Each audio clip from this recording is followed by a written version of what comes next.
Hello दोस्तों, आप सभी का आपके अपने channel door step education point पर हार्दिक स्वागत है। उम्मीद है आप सभी लोग अच्छे होंगे। तो दोस्तों, हमारी आज की 22वीं वीडियो है जिसमें हम क्या करने वाले हैं, चाइल्ड डेवलपमेंट एंड पेडागोजी के कुछ इंपॉर्टेंट क्वेश्चन डिस्कस करने वाले हैं। तो आपने हमारे साथ बनाए रखना है और इस वीडियो को पूरे एंड तक देखना है, तभी आप सभी क्वेश्चन को समझ पाएंगे। तो इससे पहले अगर आपने हमारे इस चैनल को सब्सक्राइब नहीं किया है तो आप इसको सब्सक्राइब कर लें। आने वाले वीडियोस को मिस ना करने के लिए बेल आइकन भी प्रेस कर लें। अगर दोस्तों ये वीडियो आपको पसंद आती है तो आप इसको लाइक करने के साथ साथ अपने दोस्तों के साथ भी जरूर से शेयर करें। तो दोस्तों, हमारी आज की वीडियो को शुरू करने से पहले आपको मैं बता दूं कि आपने सेशन के एंड होने के बाद आपने लास्ट में आपके यहाँ पर 10 में से कितने मार्क्स आए हैं वो भी हमें कमेंट करके जरूर से बताना है, ताकि हमें पता लग सके कि आप में यहाँ पर इंप्रूवमेंट हो भी रही है या फिर आप सीखने की यहाँ पर जो हैबिट है वो डेवलप कर भी पा रहे हैं कि नहीं कर पा रहे हैं। तो हमें ये पता लगता रहेगा। इससे आप क्या किया करें, आप अपनी हैबिट बनाइए कि आप हमेशा वीडियो के खत्म होने के बाद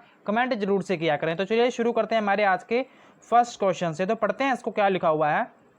फर्स्ट क्वेश्चन में लिखा है, do children acquire languages because they are genetically predisposed to do so और because parent intensively teach them from an early as.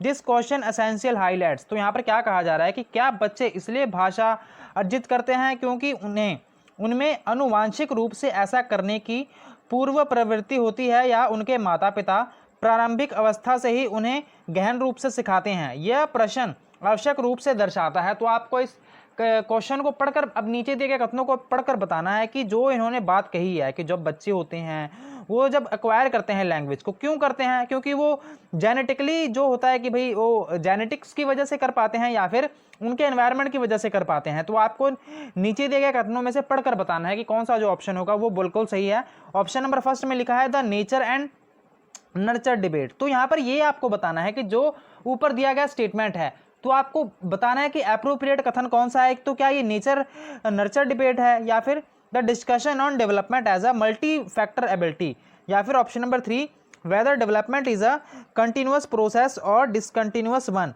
या फिर option number D the influence of cognition on development of language. Option number, अब एक बार हिंदी में पढ़ लेते हैं कि प्रकृति और पोषण पर बहस, बहुकारक योग्यता के रूप में विकास पर चर्चा, या फिर ऑप्शन नंबर 3 क्या विकास का सतत प्रक्रिया है या एक अस्थायी प्रक्रिया है, या फिर ऑप्शन नंबर डी की भाषा के विकास पर संज्ञान का प्रभाव। तो आपको बताना है। तो यहाँ पर कहा क्या जा रहा है कि do children acquire language because they are genetically predisposed to do. तो यहाँ पर भाषा की बात कही जा रही है। तो जो भाषा है, तो यहाँ पर कहा जा रहा है कि जो बच्चे भाषा अर्जित करते हैं तो वो कैसे कर पाते हैं, क्या ये आनुवांशिक रूप से ऐसा कर पाते हैं या फिर वो पहले से ही आप कह सकते हैं कि पूर्व प्रवृत्ति होती है। तो आपको ये बात बताना है। तो दोस्तों, ये क्या है, एक नेचर एंड नर्चर डिबेट है। आपको ये तो पता है ना कि नेचर से सीखा है या फिर बच्चे ने पहले से ही, नेचर मतलब कि एनवायरनमेंट से, नर्चर मतलब कि उसका जैसे जो पालन पोषण यहाँ पर किया गया है, नेचर एंड नर्चर की प्रकृति और पोषण से, ठीक है ना। तो उसका जो ऑप्शन नंबर फर्स्ट है वो इसका बिल्कुल ही यहाँ पर राइट आंसर है। तो चलिए चलते हैं यहाँ पर अपने नेक्स्ट क्वेश्चन पर। तो देखते हैं हमारे नेक्स्ट क्वेश्चन को। ऑप्शन नंबर यहाँ पर हम question number 2, development of the capacity for abstract scientific thinking is a characteristics of. तो यहाँ पर क्या कहा जा रहा है कि जो आपका डेवलपमेंट है किसका, capacity for abstract scientific thinking is a characteristics of, जो आपका अमूर्त वैज्ञानिक चिंतन के लिए क्षमता का जो भी कहा जा रहा है कि विकास निम्नलिखित अवस्थाओं में से किसके ऊपर किसकी एक विशेषता है। तो आपको ये बताना है। तो यहाँ पर देखते हैं क्या ये सेंसरी मोटर स्टेज है, या फिर प्री ऑपरेशनल स्टेज है, या फिर ये कंक्रीट ऑपरेशनल स्टेज है, या फिर ये फॉर्मल ऑपरेशनल स्टेज है, या फिर संवेदी गतिक अवस्था है, पूर्व संक्रियात्मक अवस्था है, मूर्त संक्रियात्मक अवस्था है, या फिर औपचारिक संक्रियात्मक ये अवस्था है। तो दोस्तों, अगर हम बात करें यहाँ पर ये क्या बात कही जा रही है, development of capacity for abstract scientific thinking, कि आपका जो भी हाइपोथेटिकल डिडक्टिव जो रीजनिंग आ जाती है ये बेसिकली उसी की बात कर रहा है। तो ये जो थिंकिंग है आपके प्याजे में कौन से स्टेज में डेवलप हो जाती है, तो ये आपको एज भी पता होना चाहिए। ये आपकी फॉर्मल जो ऑपरेशनल एज होती है, फॉर्मल ऑपरेशनल एज में ये जो आपकी थिंकिंग है वो डेवलप हो जाती है। तो आपको ये पता होगा जो प्याजे की थ्योरी है वो 4 भागों में यहाँ पर बांटी हुई है, कॉग्निटिव की जो यहाँ पर थ्योरी है। तो ये आपको जो थ्योरी है ये 11 से जो बाकी के जो एज होती है उसके बाद आपको देखने को मिलता है जो फॉर्मल ऑपरेशनल एज है। पहले जो आपको एज मिलती है कौन सी, सेंसरी मोटर की, वो आपको 0 से 2 सालों के बीच में देखने को मिलती है। अगर हम यहाँ पर बात करें हमारी प्री ऑपरेशनल एज, तो आपको 2 से लगभग 7 सालों के बीच में मिलती है। अगर हम यहाँ पर बात करें, ये जो हमारी operational age concrete operational age आपको 7 से 11 के बेस में मिलती है, और यहाँ पर जो आपकी फॉर्मल ऑपरेशनल एज है वो आपको 11 से बाद जो उम्र होती है बच्चों की वो उनमें देखने को मिलती है। तो चलिए चलते हैं आज के हमारे नेक्स्ट क्वेश्चन पर। तो देखते हैं, थर्ड क्वेश्चन है, a child reason you do this for me and I will do this for you. तो ये क्या कहा जा रहा है कि एक बच्चा तर्क प्रस्तुत करता है कि आप यह मेरे लिए करें, मैं आपके लिए ये करूंगा। तो जैसे कि क्या कहा जाता है कि कल मैंने तुम्हारे साथ खाना शेयर किया था, आज मैं अपना खाना नहीं लाया हूं, तो आप आज हमारे साथ खाना शेयर करिए। तो ये बेसिकली ये मॉरल डेवलपमेंट की थ्योरी है, किसकी? कोहलबर्ग की। तो ये यही पूछा जा रहा है कि ये कौन से आपको ये स्टेज या फिर लेवल में देखने को मिलता है। तो हम ये भी समझ लेते हैं। तो क्या होगा ये? Instrumental purpose orientation, the punishment and obedience orientation, the good boy and good girl orientation, या फिर द सोशल कॉन्ट्रैक्शन ओरिएंटेशन। सहायक उद्देश्य अभिमुखीकरण, ऑप्शन नंबर 2 में लिखा है दंड एवं आज्ञा पालन अभिमुखीकरण, या फिर अच्छा लड़का अच्छी लड़की अभिमुखीकरण, या फिर ऑप्शन नंबर डी सामाजिक अनुबंधन अभिमुखीकरण। तो आपका जो सही आंसर होगा वो कौन सा होगा? ये होगा good boy and good girl जो ओरिएंटेशन है, ये इसी में आता है। तो मैं आपको ये भी बता देता हूं, तो ये आपकी जो कोहलबर्ग की जो मॉरल डेवलपमेंट की जो थ्योरी है वो आपको इसमें दूसरे पहले जो आपका लेवल है दूसरा, आपको लेवल दूसरे में आपको ये देखने को मिलता है। जो लेवल दूसरे की जो तीसरी स्टेज है वो आपको इसमें देखने को मिलता है। तो जो इनकी मोरल डेवलपमेंट की जो थ्योरी है, आप अगर जो इनकी मोरल रीजनिंग की जो थ्योरी है, आप इसको ना इसको 6 स्टेजेस में बांटा हुआ है, ठीक है? 6 स्टेजेस हैं, और यहाँ पर जो लेवल हैं वो लेवल आपको 3 लेवल में देखने को मिलती है। हर लेवल में आपको 2 स्टेजेस देखने को मिलती हैं। पहले लेवल में अगर हम बात करें तो यहाँ पर आपको पनिशमेंट एंड ओबीडियंस जो आपको ऑप्शन नंबर 2 में दिखाई दे रहा है। अगर हम यहाँ पर बात करें जो स्टेज 2 है उसमें आपको इंस्ट्रूमेंटल पर्पस ओरिएंटेशन देखने को मिलता है। अगर हम थर्ड स्टेज की बात करें तो यहाँ पर आपको good boy and good girl देखने को मिलता है। और यहाँ पर इसी तरह अगर हम यहाँ पर फोर्थ की बात करें तो यहाँ पर आपको सोशल जो आपका सोशल ऑर्डर है फॉलो करने की यहाँ पर बात कही जाती है। अगर हम यहाँ पर बात करें 5वें की तो यहाँ पर आपको सोशल कॉन्ट्रैक्ट जो होता है वो, और यहाँ पर जो हम बात करें 6वें स्टेज की तो यहाँ पर आपको यूनिवर्सल जो प्रिंसिपल्स होते हैं इनको यहाँ पर फॉलो करने की बात कही जाती है, जो इनके स्टेजेस हैं।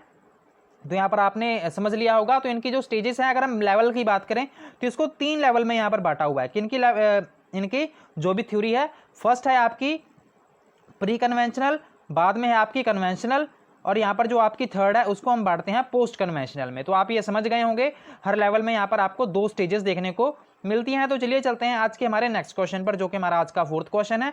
अब ये बात कह रहा है प्रोग्रेसिव एजुकेशन की, कि जो प्रगतिवादी शिक्षा होती है इसमें कौन सी बात पर यहाँ पर जोर दिया जाता है। ऑप्शन पढ़ना है आपने, और जो आपका सही आंसर है वो आपने बताना है। ऑप्शन नंबर फर्स्ट को पढ़ते हैं, reaffirms the belief that the teacher has to be firm in her approach and in totally world children cannot be taught without using punishment।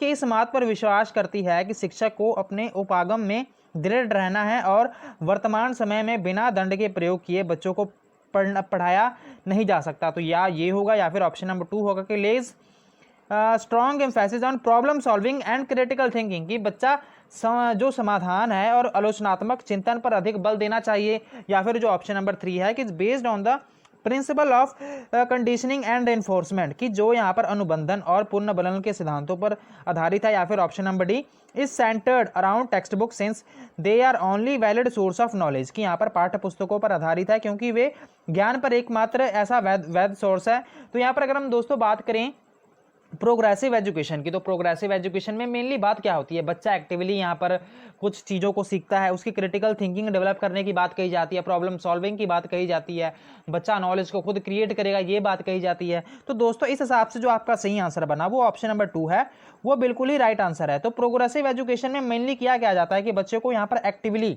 मतलब ये कि इसमें थोड़ा सा जो करिकुलम होता है वो फ्लेक्सिबल होता है। तो यहाँ पर यही कहा जा रहा है कि lays strong emphasis on problem solving and critical thinking. तो आपका जो ऑप्शन नंबर सेकंड है वो बिल्कुल ही राइट आंसर है। तो चलिए चलते हैं आज के हमारे 5th क्वेश्चन पर। तो पढ़ते हैं, question encouraging students to voice their individual options on issues and reflection while giving reason for the same promote.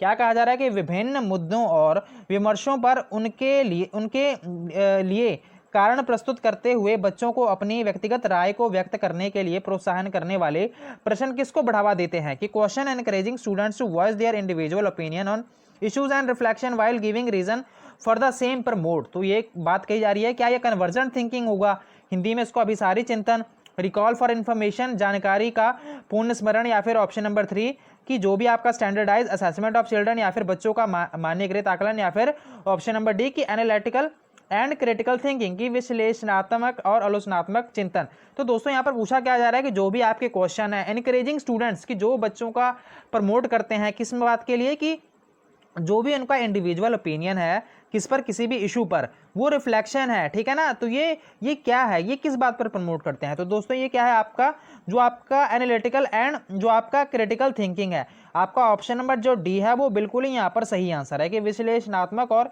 आलोचनात्मक चिंतन पर ये फोकस करता है। ऑप्शन नंबर डी आपका बिल्कुल ही राइट आंसर है। तो चलिए चलते हैं आज के हमारे 6th क्वेश्चन को। तो देखते हैं इसको, Which one of the following statement best sum up the relationship between development and learning। क्या कहा जा रहा है कि निम्नलिखित में से कौन सा कथन विकास और अधिगम के बीच संबंध का सर्वश्रेष्ठ रूप में जोड़ता है।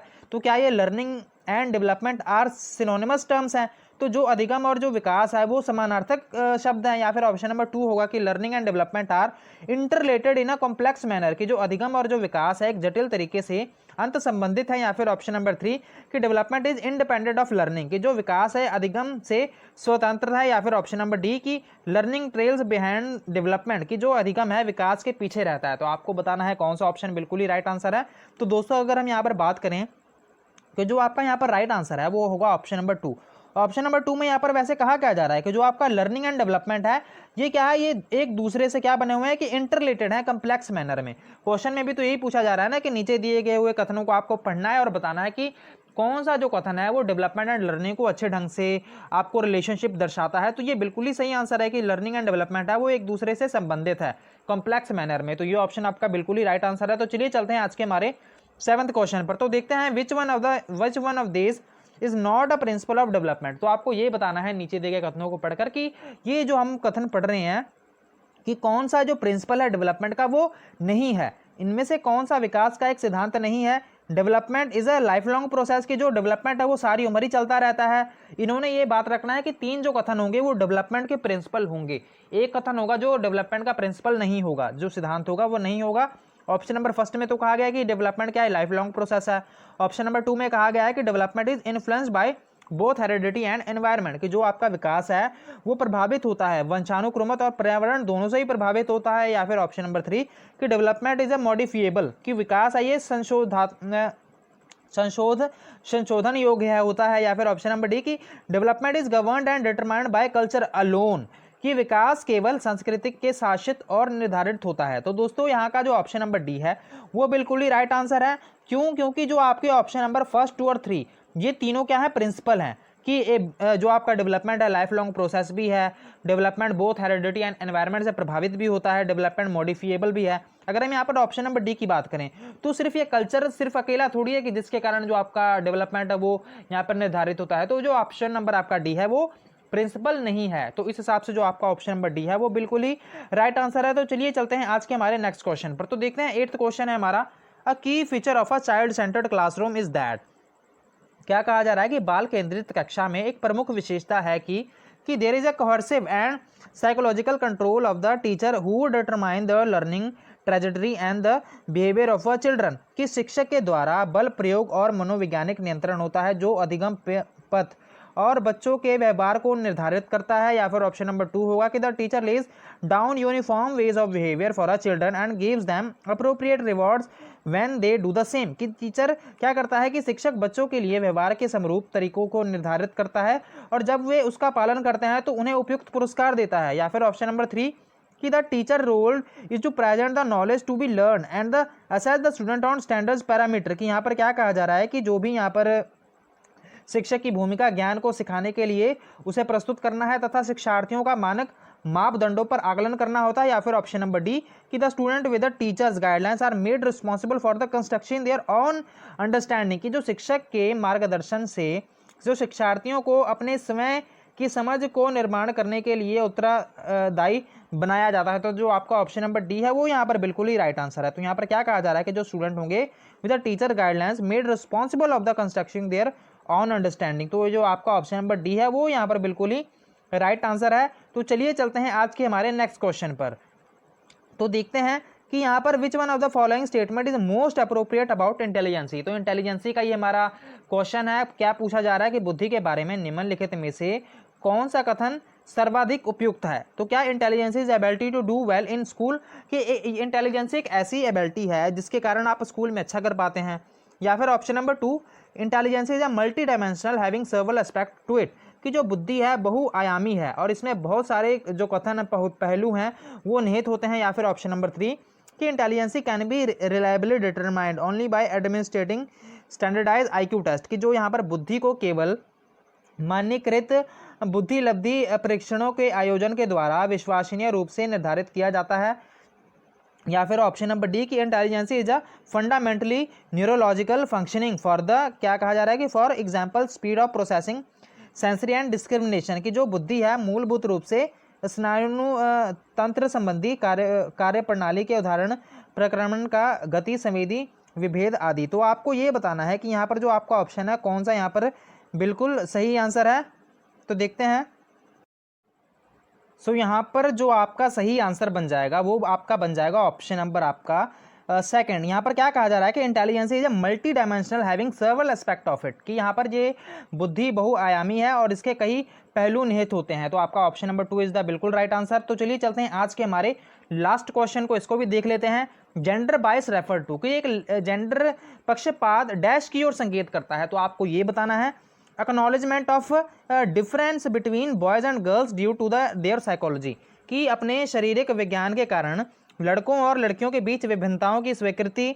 या फिर option number 2, differential treatment of boys and girls based on the expectation due to the cultural attitudes, की सांस्कृतिक अभिवृत्तियों के कारण अपेक्षाओं पर आधारित लड़कों और लड़कियों से विभिन्न व्यवहार करना। या फिर ऑप्शन नंबर 3, की genetic difference that exist between boys and girls, की अनुवांशिक विभिन्नताएं जो लड़कों और लड़कियों में मौजूद हैं। या फिर ऑप्शन नंबर डी, की perception of self as a relatively feminine and masculine in the characteristics, की जो स्वयोचित और पुरुषोचित विशेषताओं में सापेक्षिक रूप से स्वयं का बोध। तो जो दोस्तों इसका सही आंसर हो जाएगा वो हो जाएगा ऑप्शन नंबर आपका 2, कि ये क्या होता है कि डिफरेंशिएट बिटवीन, जो आप ट्रीटमेंट करते हैं ना बच्चों के साथ या फिर किसी एक जेंडर के टुवार्ड, जैसे कि ये काम सिर्फ लड़का ही कर सकता है, या फिर आप किसी जेंडर की तरफ जो आपका झुकाव होता है, ठीक है ना, किसी, तो इसी को हम क्या कहते हैं, इसी को हम जेंडर बायस कहते हैं। तो ऑप्शन नंबर 2 आपका बिल्कुल ही राइट आंसर है। तो ये हमारा आज का लास्ट क्वेश्चन था।